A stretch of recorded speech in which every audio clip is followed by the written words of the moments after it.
আজ আমি আপনাদেরকে বলবো এসডব্লিউপি সম্পর্কে কিছু কথা। এসডব্লিউপি কি এবং এসডব্লিউপি কিরকম ফান্ডে করা উচিত এবং কিরকম তার উইথড্রয়াল রেট হওয়া উচিত সেটা সম্পর্কে বলবো। এবং যারা এসডব্লিউপি জানেন না তাদের জন্য বলি, এসডব্লিউপি হলো ঠিক পোস্ট অফিসের যেরকম এমআইএ স্কিম আছে যে 1 লাখ টাকা আমি যদি রাখি প্রতি মাসে প্রায় এখন এমআইএসসি দিচ্ছে 617 টাকা, লাখে 617 টাকা পার মান্থ। এরকম একটা উইথড্রল করা যাবে, যাতে এমন একটা সিস্টেমে উইথড্রল করা যাবে যেটা আপনার মূলধন অপরিবর্তিত থেকে আপনি প্রতি মাসে পেতে থাকবেন এবং তার একটা লক ইন পিরিয়ড থাকে। এসডব্লিউপি হচ্ছে সেই একই রকম সিস্টেম, ঠিক এসআইপির উল্টো সিস্টেম। এসআইপি সিস্টেমে কি হয়, এসআইপিতে আপনি মানে আপনার একটা কর্পাস বা আপনার একটা ফান্ড ভবিষ্যতের জন্য তৈরি করেন। সেটাতে কি হয়, আপনি মাসে মাসে 1000 2000 এরকম এসআইপি দিয়ে আপনার একটা ফান্ড 10 বছর 15 বছর পরে আপনি একটি ফান্ড তৈরি করলেন। এসডব্লিউপিটা হচ্ছে তাদের জন্য যাদের ফান্ডটা তৈরি হয়ে গেছে বা ধরুন যারা হচ্ছে রিটায়ার করে গেছেন, একটা একসঙ্গে রিটায়ারমেন্ট অ্যামাউন্ট পাচ্ছেন, তারা সেইটাকে তার ভবিষ্যতের জন্য কিরকম ভাবে প্ল্যানিং করতে পারে। তো এসডব্লিউপির কিরকম ফান্ডে করা উচিত এবং তার কিরকম উইথড্রয়াল রেট নেওয়া উচিত, তার জন্য আমি আপনাদেরকে এই পাশে যে স্ক্রিনটা শেয়ার করেছি সেটা দেখুন। আমি এসডব্লিউপির জন্য 3টি ভাগে ভাগ করেছি। একটা হচ্ছে ভেরি অ্যাগ্রেসিভ, তারপরে হচ্ছে moderate aggressive risk, moderate risk এবং লোয়ার রিস্ক। অ্যাগ্রেসিভ রিস্ক মানে যারা মোটামুটি একটু বেশি রিস্ক নিতে পছন্দ করেন, এটা বুঝতেই পারছেন। তাতে কিরকম ফান্ড আছে, ফান্ড দেখতে পাচ্ছেন মাল্টি অ্যাসেট। মাল্টি অ্যাসেট মানে কি, মাল্টি অ্যাসেট মিউচুয়াল ফান্ড থাকে। অ্যাগ্রেসিভ রিস্কের মধ্যে মাল্টি অ্যাসেট মিউচুয়াল ফান্ড থাকবে এবং অ্যাগ্রেসিভ হাইব্রিড ফান্ড থাকবে। মাল্টি অ্যাসেট বলতে যেখানে ভেরিয়াস টাইপের অ্যাসেট ক্লাস থাকবে, যেমন ধরুন ইকুইটি থাকবে অবশ্যই, এবং বন্ড থাকবে এবং গোল্ডের মতোই কিছু ইনস্ট্রুমেন্ট থাকতে পারে। তো এটা এই তিনটা একসঙ্গে নিয়ে যে সমস্ত অ্যাসেট ক্লাস তৈরি, মানে মাল্টি অ্যাসেট যে সমস্ত মিউচুয়াল ফান্ড তৈরি হচ্ছে। অ্যাগ্রেসিভ হাইব্রিড ফান্ড মানে, হাইব্রিড ফান্ড মানে একটা তার 70 বা 80% ইকুইটিতে থাকবে এবং বাকি 20 বা 30% আপনার থাকবে হচ্ছে ফিক্সড অ্যাসেট ইনকামে। মানে এটা কিসের জন্য, যেহেতু আমি এটা থেকে উইথড্র করব, তো আমি খুব বেশি রিস্কে যাব না, যেখানে মোটামুটি একটা 20-30% একটা ফিক্সড অ্যাসেট ইনকামে আপনার মিউচুয়াল ফান্ডে থাকবে। সুতরাং যখন মার্কেট পড়বে তখন ওটা ফিক্সড অ্যাসেট ইনকামটা আপনার ওই ফান্ডটাকে প্রোটেকশন দেবে। তারপর হচ্ছে মডারেট রিস্ক। যদি আপনি মোটামুটি একটা মিডিয়াম টাইপের রিস্ক নিতে পছন্দ করেন তাহলে balance advantage fund. Balance advantage fund মানে আপনার যে এই মাল্টি অ্যাসেটগুলো আছে সেগুলোকে বিভিন্ন ভাগে ভাগ করা যাবে। যেমন ধরুন আপনি 60% ইকুইটি করতে পারবেন কোনো একটা সময়। তারপরে ধরুন আমার যখন মার্কেট ডাউন হচ্ছে, আমি 60 থেকে 40% করে দেবো ইকুইটিকে এবং বাকি বন্ড, গোল্ড এবং অন্যান্য জিনিসকে বাড়িয়ে দেবো। সেটা হচ্ছে balance advantage fund. Hybrid equity fund, এই যে আগেরটা দেখছে aggressive hybrid equity fund. Aggressive hybrid মানে যেখানে ইকুইটি এবং ফিক্সড ইনকাম দুটো থাকবে। সেটা ধরো 80-20 হলে অ্যাগ্রেসিভ, ইকুইটি যদি বেশি থাকে অ্যাগ্রেসিভ, ইকুইটি যদি কম হয় তাহলে সেটা মোটামুটি একটা নর্মাল ইকুইটি মানে হাইব্রিড ফান্ড। তো এই দুটো টাইপের ফান্ড এবং দুটোই এখানে নিচে কিছু এক্সাম্পল দেওয়া আছে। যে Kotak multi asset allocation fund last 1 বছরে 27 বা 28% দিয়েছে। তার মানে এটা এই নয় যে প্রতি বছরই আপনাকে 27 থেকে 28% দিয়ে থাকবে। এটা লাস্ট, এটা 1 বছর নতুনই এসছে, সেই জন্য 1 বছরই আমি এখানে পেয়েছি, সেই জন্য এটা লিখে রেখেছি। Tata aggressive hybrid fund 11.35% last 5 ইয়ার্সে কম্পাউন্ডেড রিটার্ন দিয়েছে। নিপনটা এখানে দেখতে পাচ্ছেন, নিপন ডিএসপি কোয়ান্ট অ্যাগ্রেসিভ, এটা মোটামুটি সবকটাই 13 পয়েন্টের এধার ওধার রিটার্ন হয়েছে। ব্যালেন্স অ্যাডভান্টেজ যারা হচ্ছে মডারেট রিস্কের জন্য, এইচডিএফসি ব্যালেন্স অ্যাডভান্টেজ ফান্ড প্রায় 16-17% করে রিটার্ন দিচ্ছে লাস্ট 5 ইয়ার্স ধরে। Prudential balance advantage fund ICICI, এটা ওই 11-12 এর আশেপাশে দিচ্ছে। এবিএসএল, এক্সিস, এসবিআই সবেরই পার্সেন্টেজ এখানে লেখা আছে। এটা সবকটাই লাস্ট 5 ইয়ার্সে কত পার্সেন্টেজ দিচ্ছে।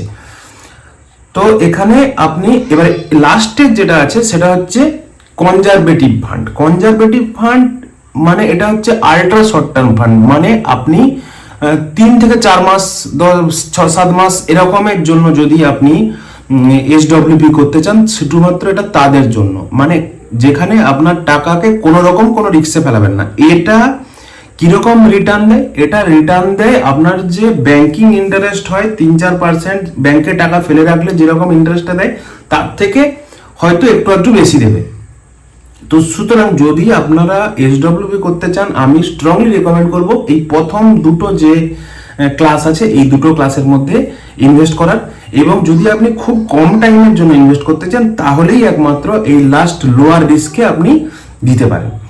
এবারে এই যে দুটো বললাম, এতে উইথড্রয়াল রেট কি হবে? এই যে অ্যাগ্রেসিভ রিস্কের জন্য আপনি 10% উইথড্রয়াল রেট করতে পারেন, এবং মডারেট রিস্কের জন্য আপনি এই 8 থেকে 10%-এর মধ্যে উইথড্রয়াল রেট করতে পারেন।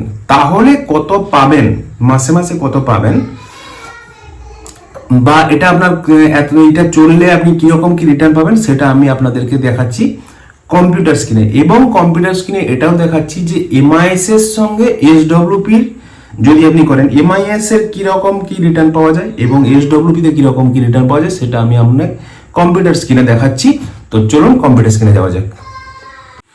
আচ্ছা, এবারে আসছি যে আপনারা এই স্ক্রিনে দেখুন পোস্টালে যে এমআইএস সিস্টেম এবং এসডব্লিউপি সিস্টেম কিন্তু প্রায় একই টাইপের। তো এখানে আমি পোস্টালের যে ইনকাম স্কিম আছে তাতে দেখাচ্ছি যে আপনি যদি 1 লাখ টাকা রাখেন, ইন্টারেস্ট রেট তো এর ফিক্সড 7.4%, সেটা দেওয়া আছে এখানে। লক ইন পিরিয়ড 5 বছর, আপনি এটাকে তুলতে পারবেন না। এবং মান্থলি ইনকাম হচ্ছে 617 টাকা, মানে 1 লাখে মাসে আপনি 617 টাকা করে পাবেন। এবারে আসছি যে এসডব্লিউপিতে যদি আপনারা এই যে প্রথমের যেটা দেওয়া আছে আমার, দেখুন যে অ্যাগ্রেসিভ রিস্কের যদি আমি একদম প্রথমেরটা বাদ দেন, এই যে এটা 13 সামথিং, মানে আমি 12 ধরছি, তাহলে আমি যদি এখানে 12% ইনকাম ধরি ইয়ারলি, তাহলে আমি যদি এখানে এই এসডব্লিউপির ক্যালকুলেটারে দেখাচ্ছি যে এসডব্লিউপি হলে কত হচ্ছে, তাহলে আমি সেই একই পরিমাণ টাকা এই পোস্ট অফিসে যত রেখেছিলাম 1 লাখ, এখানেও দিচ্ছি 1 লাখ টাকা। আমি এখানে দিচ্ছি 12% করে অ্যানুয়াল ইনকাম, 12% মাসে আমি উইথড্র করছি সাপোজ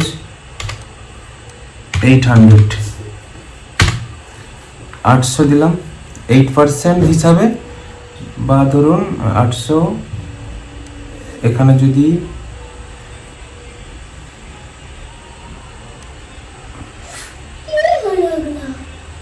তাহলে দেখাচ্ছে যে আপনি যদি 800 টাকা করে উইথড্র করেন তাহলে আপনার 5 বছর পরে আপনি টোটাল 48 টাকা উইথড্র করে নিয়েছেন, এবং তারপরেও আপনার অ্যাকাউন্টে 1 লাখ প্রায় 12,000 টাকা পর্যন্ত থাকবে।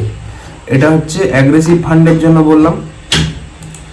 এরপরে এই মডারেট রিস্কেও মোটামুটি একই রকম 16, এই 11.5, 11.5, 12 এরকম রিটার্ন। তো আমি এখানে এটাকে শুধু যদি 12 জায়গাতে মডারেট রিস্কের জন্য এখানে আমি করে দিচ্ছি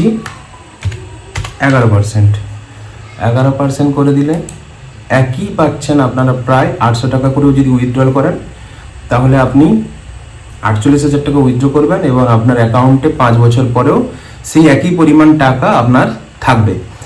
তো এইটা হচ্ছে পার্থক্যটা কি দেখতে পেলেন? এখানে আপনি 800 টাকা, 1 লাখে 800 টাকা পর্যন্ত উইথড্র করতে পারেন, যেটা এমআইএস এ আপনি 617 টাকা, মানে মাসে আপনি 200 টাকা করে মাসে বেশি পাবেন এই 1 লাখে, যদি মোটামুটি আপনি এসডব্লিউপিতে যান। আরেকটা ক্ষেত্র রয়ে গেল যদি আল্ট্রা শর্ট টার্ম। এই আল্ট্রা শর্ট টার্মটা আপনাকে অলরেডি বলে দিয়েছি যে এটা হচ্ছে 6.50, 6.42, 6.8, মানে আপনি আলটিমেট 6% পাবেন ইয়ারলি, যেটা হচ্ছে এমআইএস এর থেকেও কম। সুতরাং যদি এমআইএস তো 5 বছরের লক ইন থাকে, সেই এমআইএস এর আপনার যদি 5 বছর হাতে টাইম না থাকে তবেই একমাত্র, তাহলে অবশ্যই এর থেকে এমআইএস করা বেটার। যদি আপনার হাতে দেখুন এমআইএস এ 5 বছরের লক ইন থাকে, সেই লক ইনে যদি না যেতে চান তাহলেই একমাত্র এই লোয়ার রিস্ক এবং এই যে হাই কোয়ালিটি ডেট বা কনজারভেটিভ ফান্ড, এটাতে আপনি উইথড্র করতে পারেন 6 থেকে 8% হারে। উইথড্রয়াল রেট হবে 6 থেকে 8%, মানে ইয়ারলি 6 থেকে 8%। সেটাকে 12 দিয়ে ভাগ করলে যেটা হবে, যেমন ধরুন 6,000 টাকা হচ্ছে, তো 6% মানে 1 লাখে 6,000 টাকা হচ্ছে, 6,000কে 12 দিয়ে ভাগ করলে হবে 500 টাকা করে, মানে এটাতে আপনি 500 টাকা করে উইথড্র করতে পারবেন। এই হচ্ছে টোটাল স্কিম। আশা করি আমি আপনাদেরকে এসডব্লিউপিটা ভালো করে বোঝাতে পারলাম। যদি কোনো কোশ্চেন থাকে আপনারা অবশ্যই আমাকে জিজ্ঞেস করতে পারেন কমেন্ট করে, এবং যদি ভিডিওটা ভালো লেগে থাকে, যারা রিটায়ারমেন্ট হয়েছে বা যাদের একটা লামসাম অ্যামাউন্ট আছে কিন্তু এসডব্লিউপি করতে চান, তাদেরকে আপনি শেয়ার করতে পারেন। ধন্যবাদ আমার ভিডিওটা দেখার জন্য এতক্ষণ, এবং অবশ্যই দেখা হবে পরের ভিডিওতে। ধন্যবাদ।